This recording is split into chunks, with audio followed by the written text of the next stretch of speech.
Welcome to Face the State. I'm Ariana Bennett. Thank you for joining us. Well, no doubt you've seen photos or videos of the annual Burning Man event, or at the very least, seen the dust left over after thousands of burners passed through town. But would you believe it actually started as a small group of friends on a beach? A lot has changed since then. Well, Burning Man founding board member Mikel is here to talk about that. Mikel, thank you so much for coming on the show. I'm very happy to be here. So you got involved with Burning Man in 1988? On a beach in San Francisco. Nothing like it is today. Yes. What was it like back then compared to now? Well, first there was only about 20 people, so it was rather small. It was kind of like a little family picnic.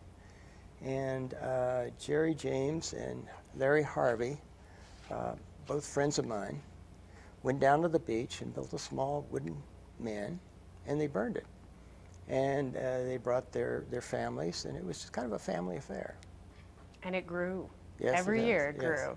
Until eventually it had to move to a new location, I guess the authorities. Right. I was involved with a social organization called the Cacophony Society. And we would go out every month and do strange, crazy things and have lots of fun. And we listed the Burning Man on the Beach event in our newsletter. And all of a sudden, way more people started showing up. So in 1990, we showed up with about 500 people. And by this time, the man had gotten to be 4 stories tall. And so we showed up on the beach and we started putting together this 4-story tall wooden man in preparation for burning it. And the police showed up and they said, "You can't do this here. You don't have a permit." And said, "Okay, I'll tell you what we'll do." We made a deal with them. We're going to set the man up, we're going to have a party, but we won't burn it. So we kept our word. And we took the man down and we put him in storage. And 2 months later, we had heard about this place in the Nevada desert, a place called the Black Rock Desert, where amazing things were happening. There was this golf tournament that they would play out there where they would paint the surface with food coloring.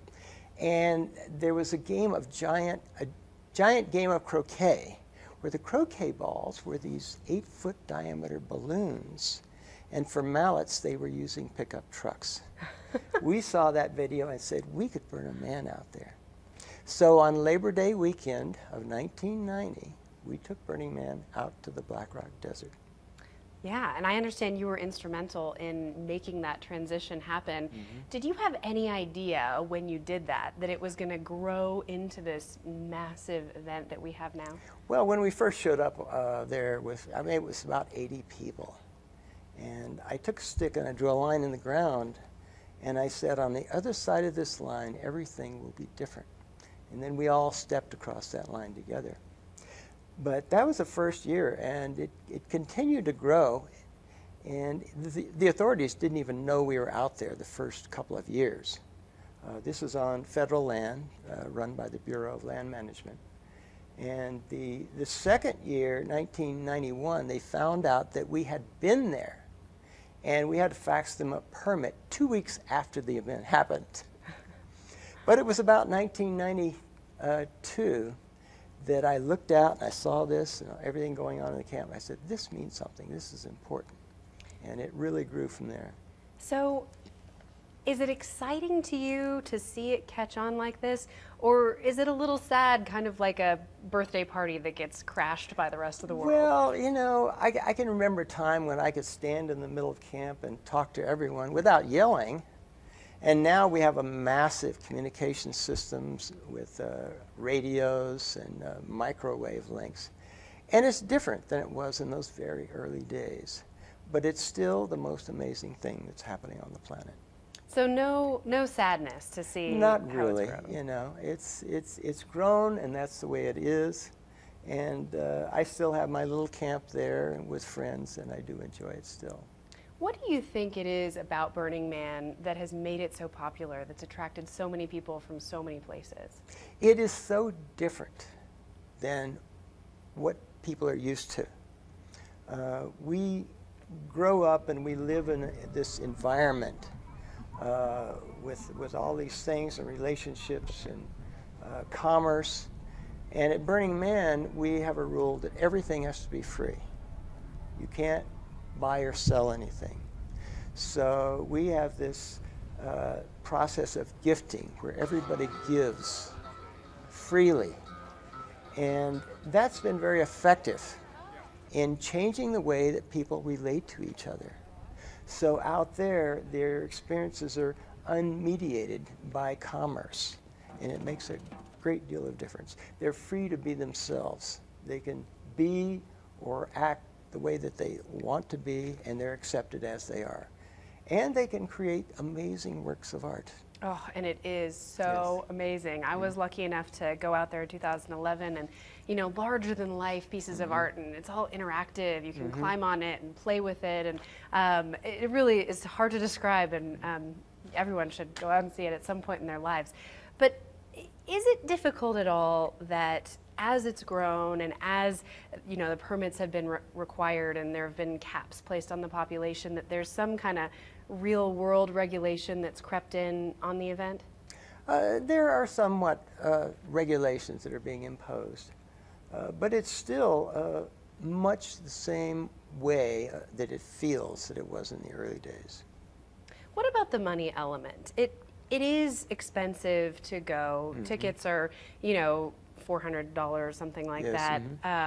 And obviously getting there and being able to be self-reliant for the event costs money.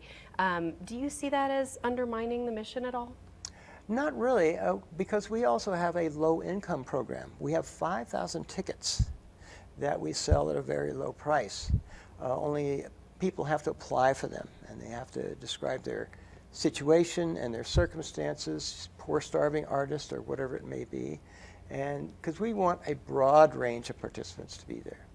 What about all the celebrities that come down? Is that a surprise to you at all? I mean, we hear these stories about private really. jets. And the thing is, we don't care. We accept people as they are. Celebrities can come out there and they can just disappear into the crowd if they wish. We don't make a big deal out of it. Now, Burning Man is a nonprofit organization. Yes, it is. So the money raised through the ticket sales, that obviously pays for the logistics of the event, but where else does the money go? It takes a lot to bring out thousands of porta potties and service them a couple of times a day. There's a large infrastructure there. We have our own fire department. We have our own field hospital there. And we rent the property from the federal government. It's about $4 million that it costs us now to use the government. So Burning Man provides more income for the federal government from a single event than any other in the United States at the current time. Do you think we're making very good use of the Black Rock Desert? And this is a land that nobody ever wanted before. Yeah, BLM struck it rich. Do you think that that's part of why you've been able to still get permits after all these years, that BLM hasn't shut it down? I would think so. They certainly have an interest in using the resource of the Black Rock Desert. So it's really in their mission to help support what we do.